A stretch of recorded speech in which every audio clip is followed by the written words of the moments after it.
My fiance's parents insulted me all through dinner, not knowing I'd just paid off their mortgage. 3 hours before dinner, I was sitting in my financial advisor's office, signing the final papers that would change everything. The wire transfer of $847,000 had just cleared. Every penny of my inheritance from my grandfather's estate, plus my entire savings account. It was supposed to be the down payment on the house Cassie and I had been looking at. Instead, I just paid off her parents' mortgage in full. Are you absolutely certain about this? Patricia, my advisor, asked for the third time. This is your entire financial portfolio. I nodded, thinking about the phone call I'd overheard 2 weeks earlier. Cassie's dad talking to someone about losing the house, about how the medical bills from her mom's cancer treatment had buried them, about how they'd rather die than ask their daughter's deadbeat boyfriend for help. Deadbeat boyfriend. That's what they called me when they thought no one was listening. I'd been with Cassie for 3 years. We were getting married in 4 months, and her parents treated me like I was some kind of parasite, feeding off their precious daughter's success. They didn't know about the trust fund. They didn't know my grandfather had left me everything when he died last year. They just saw a guy who worked construction and drove a 10-year-old truck. The payment's gone through, Patricia confirmed. Caldwell Residence mortgage paid in full. I tucked the receipt into my jacket pocket and headed to dinner. Cassie's childhood home was a beautiful colonial in the suburbs, or it had been, before the medical bills started piling up. Now I could see the little signs of financial strain everywhere. The peeling paint on the shutters, the driveway that needed repaving, the garden that had been let go. There he is, her dad said when I walked in. His tone suggested I just tracked mud across his carpet. Right on time, for once. I kissed Cassie hello and handed her mom a bouquet of flowers. These are beautiful, she said, but her smile didn't reach her eyes. Cassie, did you pay for these? My jaw tightened. I did, actually. Her dad snorted. Hope you kept the receipt. Probably put them on a credit card. Dinner was torture. Every comment felt like a needle designed to find the most painful spot. When I complimented the meal, her mom mentioned how expensive groceries had become. When I offered to help clear the table, her dad said he didn't want me breaking anything valuable. The worst part was watching Cassie. She just sat there, pushing food around her plate, occasionally shooting me apologetic looks but never saying a word. 3 years, and she still wouldn't stand up to them. So, her dad said, cutting into his steak with aggressive precision,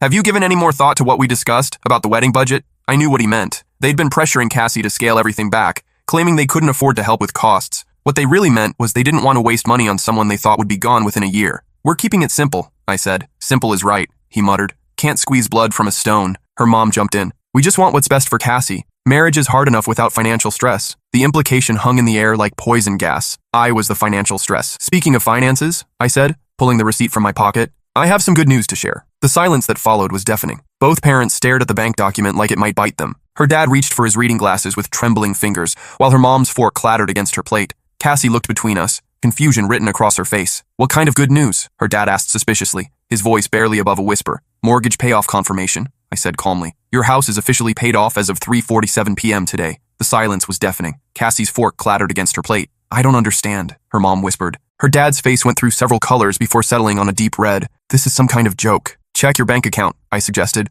The funds should be reflected by now. He fumbled for his phone with shaking hands. I watched his expression change as he logged into his banking app. His mouth opened and closed like a fish out of water. $847,000, he read aloud, his voice barely audible. That was the remaining balance according to my research, I said. Plus a little extra to cover any processing fees. Cassie grabbed my arm. Where did you? My grandfather's inheritance, I explained. He left me everything when he died last year. I've been trying to figure out the best way to help your family without hurting anyone's pride. Her mom started crying, actual tears streaming down her face. I heard you on the phone 2 weeks ago, I continued, looking directly at her dad, talking about losing the house, about how the medical bills were drowning you, about how you'd rather die than ask your daughter's deadbeat boyfriend for help. The color drained from his face. See, that's where you were wrong, I said. You wouldn't have had to ask. I would have offered. I've been wanting to offer for months, but every time I tried to bring up money or help or anything related to your situation, I got shot down, told to mind my own business, made to feel like some kind of gold digger in reverse. Cassie was staring at me like she'd never seen me before. You had this money the whole time? I didn't want it to change how you saw me, I admitted. I wanted you to love me for me, not for my bank account. And I definitely didn't want your parents treating me differently because of money. Her dad set his phone down with trembling hands. Why would you do this? Because I love your daughter, I said simply. Because you're going to be my family. Because watching you stress about money while I had the power to fix it was killing me. But we've been so… Her mom started, then trailed off. Horrible to me?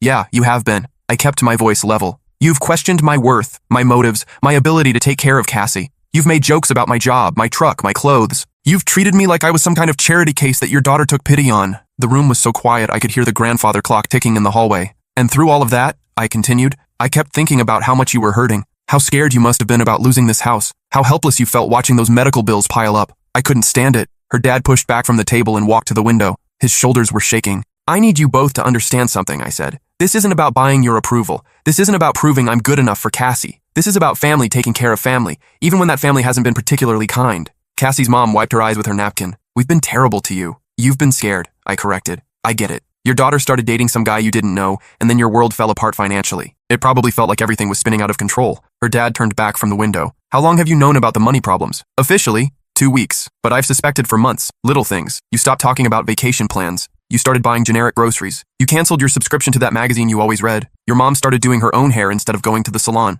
They looked at each other, surprised that I'd noticed such small details. I pay attention, I said, especially to the people my future wife loves. Future wife, her dad repeated slowly. If she'll still have me after this, I said, looking at Cassie. I know I should have told you about the inheritance sooner. I was just scared that everything would change between us. Cassie was quiet for a long moment. Then she started laughing. Not happy laughter, the kind of laughter that happens when stress finally breaks. You paid off their mortgage, she said. You literally just wrote a check for almost $1 million because you overheard a phone conversation. When you put it that way, it sounds kind of crazy, I admitted. It is crazy, she said. It's completely insane and wonderful, and I can't believe you did this. She stood up and kissed me so hard I nearly fell off my chair. I love you, she whispered against my lips. I love you so much it hurts. Her dad cleared his throat. I think I owe you an apology. You owe me several apologies, I said, but I was smiling. But I understand why you were protective. If I had a daughter, I'd want to make sure any guy she brought home was worthy of her too. We just assumed, her mom started. You assumed that because I drive an old truck and work with my hands, I couldn't possibly be serious relationship material, I finished. I get it, but you know what? I love that truck, and I love my job. My grandfather taught me that a man's worth isn't measured by his bank account or his job title. It's measured by how he treats the people he loves. Her dad sat back down heavily. Your grandfather sounds like he was a wise man. He was. He was also a plumber who saved every penny for 60 years and invested it wisely. He taught me that money is just a tool. It's what you do with it that matters. The mention of my grandfather brought back a flood of memories. I could almost see him sitting at his kitchen table every Sunday morning, going through his bills and investments with the same meticulous care he brought to fixing pipes. He'd inherited that little house from his own parents and never saw any reason to leave it, even when his investment started paying off in a big way. Tell me about him, her mom said softly. Your grandfather. I leaned back in my chair, thinking about how to sum up a man who'd basically raised me after my parents died in a car accident when I was 12. His name was Eddie Kozlov. He came to this country with nothing but a toolkit and a determination to build something better for his family. What happened to your parents? Her dad asked, his voice gentler than I'd ever heard it. Car accident. Drunk driver ran a red light when I was 12. My grandfather took me in without hesitation, even though he was already in his 60s and had been looking forward to retirement. Cassie reached over and squeezed my hand. She'd heard this story before, but never in front of her parents. He could have put me in foster care, I continued. Would have been easier for him. Instead, he canceled his retirement plans and kept working until I graduated high school. Made sure I had everything I needed, clothes, school supplies, college fund. Never once made me feel like a burden. Her mom's eyes were filling with tears again. He sounds wonderful. He was. But he was also the most practical man I've ever known. He taught me that money doesn't make you better than anyone else. It just gives you more options. And with more options comes more responsibility. What kind of responsibility? Her dad asked. To use it wisely. To help people when you can. To never forget where you came from. I paused, thinking about all the conversations we'd had about money and worth and what really mattered in life. He used to say that the best investment you can make isn't in stocks or real estate. It's in relationships, in family, in taking care of the people you love. Is that why you kept the inheritance secret? Cassie asked. Because of something he taught you? I nodded. He warned me about people who might want me for the wrong reasons. He'd seen it happen to other families who came into money. Suddenly everyone wants to be your friend. Everyone has their hand out. Everyone's looking at you differently. But we're not everyone, her dad said. We're family. You weren't treating me like family, I pointed out. You were treating me like a threat. The silence that followed was heavy with uncomfortable truth. Can I ask you something? Her mom said finally. What would you have done if we'd never found out? If we'd lost the house and you just watched it happen? I thought about that for a moment. I would have found another way. Maybe bought the house at foreclosure and let you rent it back for whatever you could afford. Maybe hired your dad at my construction company for a really good salary. I don't know, but I wouldn't have let you lose your home. Your construction company? Her dad asked. Yeah, I own it. Kozlov Construction. Started it with money my grandfather left me when I turned 21. Just a small amount then, sort of a starter fund. The big inheritance didn't come until he died last year. Cassie stared at me. You own a construction company and I'm just finding this out now? I told you I worked construction, I said defensively. I just didn't specify that I owned the company. That's a pretty big detail to leave out, she said. I was trying to avoid this exact situation, I explained. People treat you differently when they know you own the business versus when they think you're just another worker. Her dad leaned forward. How big is this company? 12 full-time employees, about 30 regular contractors we call in for bigger jobs. We specialize in historic renovations and custom homes. Last year, we grossed about $3 million. The number hung in the air like a bomb that had just gone off. $3 million, her mom repeated faintly. Gross, I emphasized, not profit. There are a lot of expenses in construction. Insurance, equipment, materials, payroll. My actual salary is pretty modest. How modest? Cassie asked. I sighed. This was exactly what I'd been trying to avoid. About $200,000 a year plus whatever I pull out for business expenses. $200,000, her dad said slowly. And you've been letting us think you were just scraping by. I wanted you to know me for who I am, not what I have, I said. I wanted you to see that I work hard, that I'm dedicated, that I care about quality and integrity. I didn't want money to be part of the equation, but it is part of the equation, her mom said. Whether we like it or not, financial stability matters in a marriage, which is exactly why I didn't want to tell you, I said, because then it becomes about the money instead of about love. Her dad was shaking his head. I've been treating you like you couldn't afford to take care of my daughter, and the whole time I've been taking care of myself just fine, I finished, and planning to take care of her just fine too. Show me, he said suddenly. Show you what? The business, your house, your life, the real version, not the one you've been showing us. I looked at Cassie, who nodded. I think that's a good idea, she said. I'd like to see it too, actually. The real version. The next day, I picked them up in my truck, not because I was trying to maintain a facade, but because I genuinely loved that truck. It was a 2014 Ford F-150 that I'd bought used and restored myself. My grandfather had taught me that a good truck was a man's most important tool, and this one had been with me through everything. This is your truck, her dad said, running his hand along the polished blue paint. You restored this yourself? Every inch, I said. New engine, new transmission, custom interior. My grandfather would have loved it. It's beautiful, her mom said, and for the first time she sounded like she meant it. Our first stop was the construction company. The office was modest, just a converted warehouse in an industrial part of town, but it was efficient and professional. I introduced them to Miranda, my office manager, and Tommy, my foreman. This is Cassie and her parents, I told them, the ones I've been telling you about. Tommy grinned. The future in-laws who've been giving you such a hard time? Her dad looked embarrassed. I suppose we have been giving him a hard time. He's a good boss, Miranda said. Fair, honest, pays well, treats everyone with respect. You should be proud to have him in the family. We toured the workshop where my crew restored old doors and windows, where they built custom cabinets and trim work. Everything was clean, organized, professional. The kind of operation that spoke to quality and attention to detail. How long have you been doing this? Her mom asked, watching one of my carpenters work on an intricate piece of molding. I started the company 7 years ago, I said. But I've been doing construction work since I was 14. My grandfather made sure I learned a trade, something that would always be in demand. Smart man, her dad said. From there, we drove to one of my current job sites, a historic Victorian that we were restoring for a local bank that had been converted into a bed and breakfast. The level of detail work was incredible, the kind of craftsmanship that took real skill and patience. We're booked out about 18 months, I explained as we walked through the house. Historic renovations take time, and there aren't many crews in the area who specialize in this kind of work. Her dad stopped at a window we'd just installed, running his fingers along the custom trim work. This is museum-quality craftsmanship. That's the goal, I said. My grandfather taught me that if you're going to put your name on something, it better be something you're proud of. Finally, we drove to my house, the small ranch I'd bought 3 years ago and had been slowly renovating. It wasn't fancy, but it was solid and comfortable, with a workshop in the garage and a garden in the backyard where I grew vegetables like my grandfather had taught me. This is where you live? Cassie asked.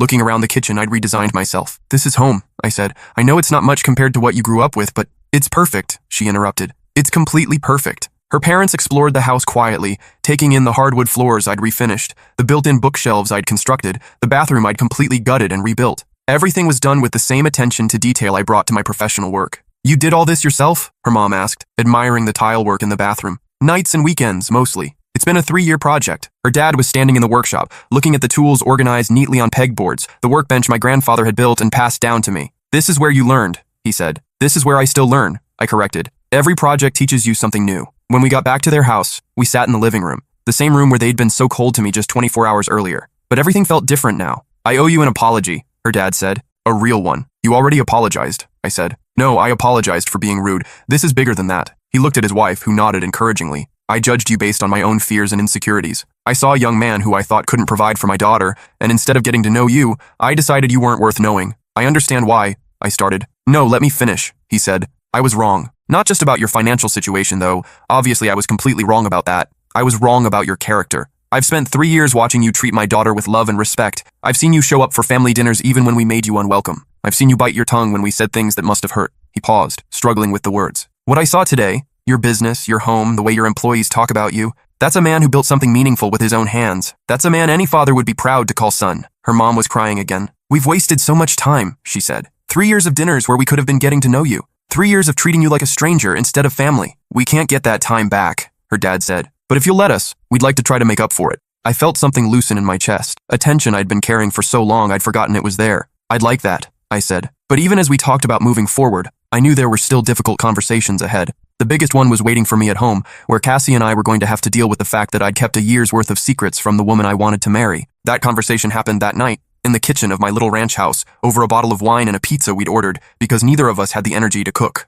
I need to understand why, Cassie said. Not the surface reasons, I get those. I need to understand why keeping secrets felt like the right choice to you. I thought about it for a long time before answering. Because I've been alone for most of my life, I said finally. After my parents died, it was just me and my grandfather. And after he died, it was just me. I got used to making decisions by myself, used to handling problems by myself. But you're not alone anymore, she said. You haven't been alone for 3 years. I know that in my head, I said. But knowing it and feeling it are different things. When I heard your dad on the phone talking about losing the house, my first instinct was to fix it. By myself, the way I've been fixing problems my whole life. But this wasn't your problem to fix, wasn't it? I asked. If we're getting married, if they're going to be my family, then their problems are my problems. At least that's how my grandfather would have seen it. She was quiet for a moment, swirling wine around in her glass. Tell me about the money, she said. All of it, from the beginning. So I did. I told her about the modest inheritance I'd received when I turned 21, enough to start the business but not enough to live extravagantly. I told her about how the business had grown, about the investments my grandfather had made that I didn't even know about until he died. I told her about sitting in the lawyer's office a year ago, learning that I was suddenly worth more money than I'd ever imagined.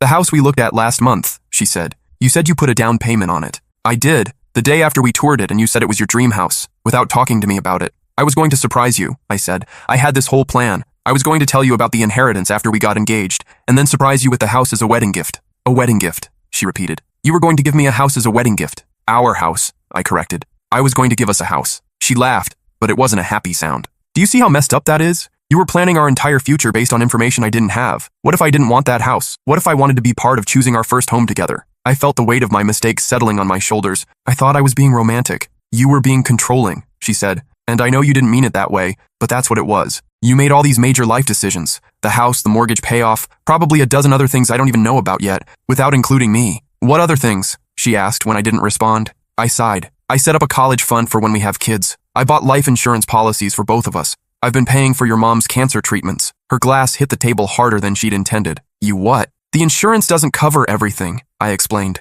There are co-pays and experimental treatments and… How long? She interrupted. How long have you been paying for my mom's treatments? Since the diagnosis. About 8 months. She stood up and walked to the window, her back to me. 8 months. You've been secretly paying my mother's medical bills for 8 months. I couldn't just watch her suffer because of money, I said. I had the resources to help, so I helped. By lying to me. By lying to them. By making decisions that affected all of our lives without consulting anyone. I was trying to help. You were trying to control, she shot back. You were trying to be the hero who swooped in and fixed everything without anyone else having to worry about it. She was right, and I knew it. But hearing it laid out so starkly still hurt. So what happens now? I asked. She turned back to face me. Now we figure out if we can build a real partnership. Not one where you make all the big decisions, and I just go along with them. I want that, I said. I want to be real partners. Then we start over, she said. Complete transparency from here on out. No more surprises, no more secret accounts or mystery purchases. If we're going to do this, we do it together. Even when I think I know what's best? Especially when you think you know what's best, she said. Because relationships aren't about what's best. They're about what we decide together. The next few weeks were harder than I'd expected. Learning to share every decision,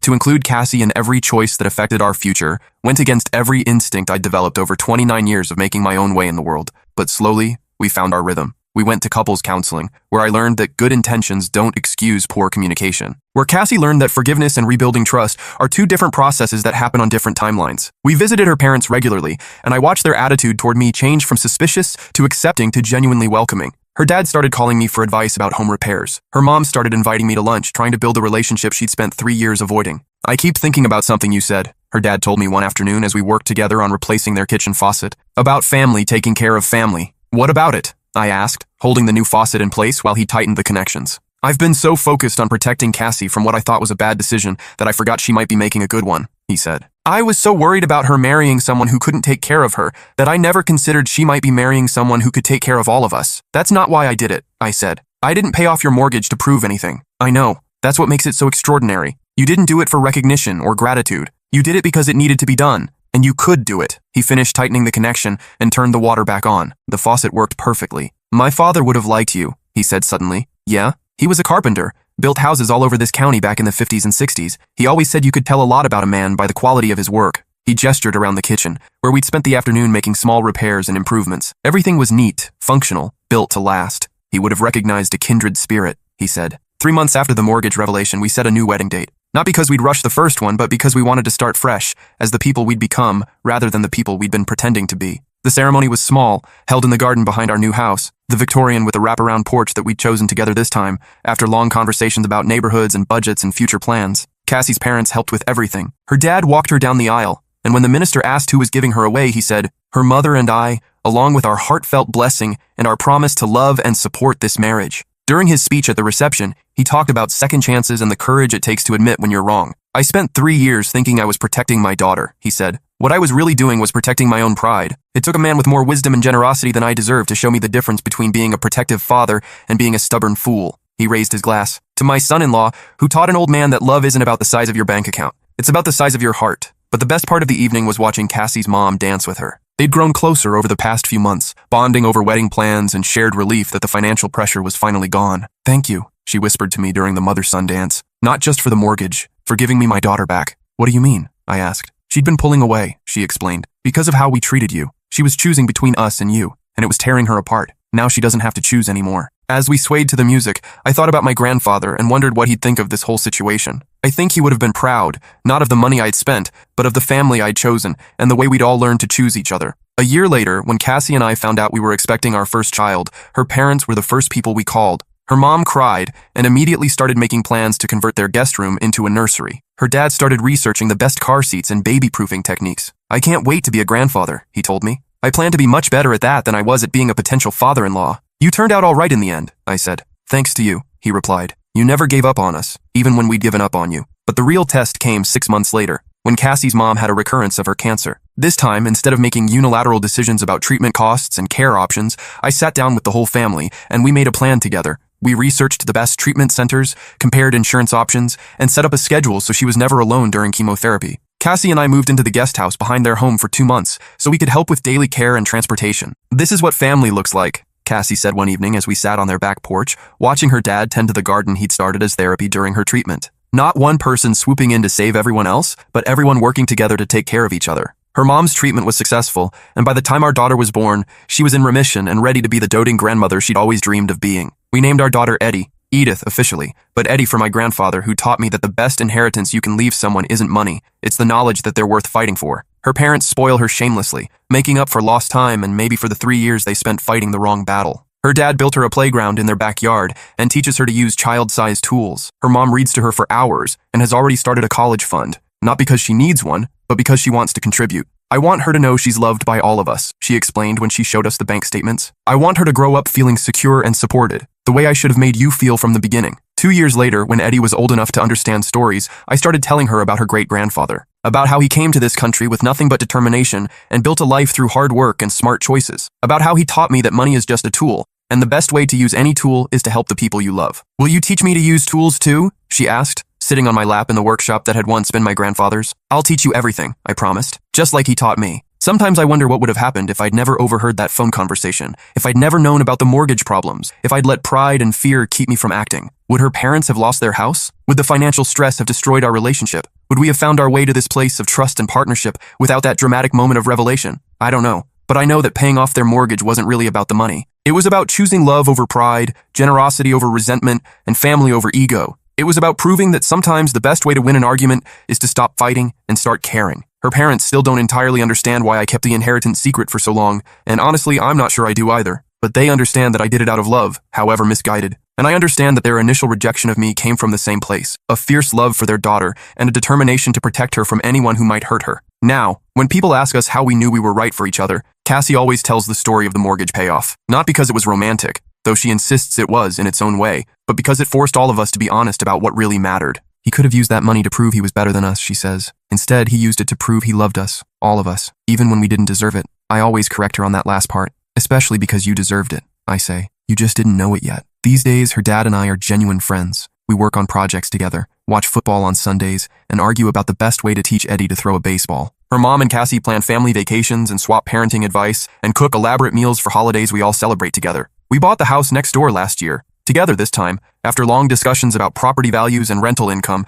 and whether we were ready for the responsibility of being landlords. We turned it into a duplex, and Cassie's parents are considering moving into one half when they're ready to downsize. Full circle, her dad says whenever we talk about it. From not wanting you in the family to wanting you as close neighbors. Some circles are worth completing, I always reply. Last month, Eddie asked me why her grandfather and grandmother love her daddy so much now when they used to be mean to him. It's a complicated question for a 3-year-old, but I tried to give her an honest answer. Sometimes adults make mistakes, I told her. Sometimes we judge people before we really know them. But the best thing about people is that they can change their minds and say they're sorry and do better next time. Like when I'm mean to my toys and then I hug them? She asked. Exactly like that, I said. Except with people, the hugs mean even more. That night, as Cassie and I tucked Eddie into bed in the room that overlooks the garden her grandparents tend together, I thought about all the ways our lives had changed since that dinner 3 years ago. The house that's paid for, the medical bills that are covered, the relationships that have been rebuilt from scratch. But mostly I thought about the lesson my grandfather taught me that I'm now trying to pass on to Eddie, that the best investment you can make isn't in stocks or real estate or even houses with wraparound porches.